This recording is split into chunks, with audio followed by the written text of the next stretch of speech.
How to show recent items on home in Dropbox app. Hello guys, so in today's video all what you have to do is simple. Just go to Dropbox. As you can see, this is the home page. Now go to the top corner, click on those three lines. Now go down, click on the settings. After you click on settings, right here you will find many options, but all what you have to do is easy. Just scroll down like this until you find show recent items on home. After you click on it like this, now my recent items are shown on my home.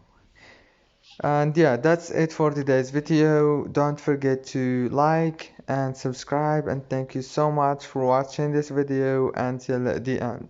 See you later. Thank you so much.